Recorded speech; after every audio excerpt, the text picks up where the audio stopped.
National highway విస్తరణలో తొలగించిన భూలక్ష్మమ్మ గుడిని తిరిగి ఉన్న చోటే ఏర్పాటు చేస్తామని కాంగ్రెస్ నేత జగ్గారెడ్డి తెలిపారు. అలాగే రోడ్డు విస్తరణ పనులు పూర్తి కాగానే డబ్బాలు, దుకాణాలు ఏర్పాటు చేస్తామని తెలిపారు. స్థలాలు నష్టపోయిన చిరు వ్యాపారులు ఈ విషయం గమనించాలని చెప్పారు.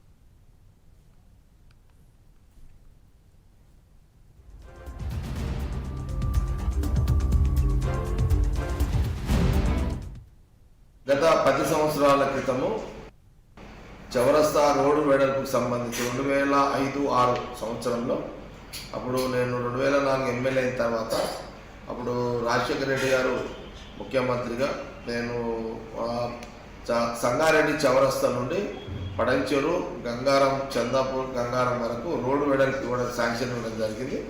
అప్పుడు సంగారెడ్డి, పడంచెరు అంతా కూడా నేనే ఈ పెద్ద నియోజకవర్గానికి ఎమ్మెల్యేగా ఉంటుంది. అప్పుడు రాజశేఖర రెడ్డి గారు దాదాపు 1000 కోట్ల మంజూరు ఇవ్వడం జరిగింది 4 లైన్ కోసము.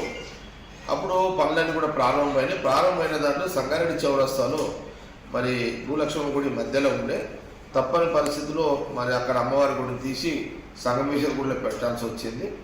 కాబట్టి అప్పుడు ఇక్కడ నుంచి తీసిన ఆ చిన్న గుడి అమ్మవారిది ఇంకా సంగమేశ్వర గుడి దగ్గరనే అక్కడ పెట్టడం జరిగింది. విగ్రహాలు కూడా అమ్మవారి భూలక్ష్మమ్మ. కాబట్టి ఇప్పుడు ఆ 2005లో 2006లో ఏదైతే చౌరస్తాకు తీయడం జరిగిందో మళ్ళీ ఆ భూలక్ష్మమ్మ విగ్రహాలు అవి చిన్న గుడిని అక్కడ చౌరస్తాలో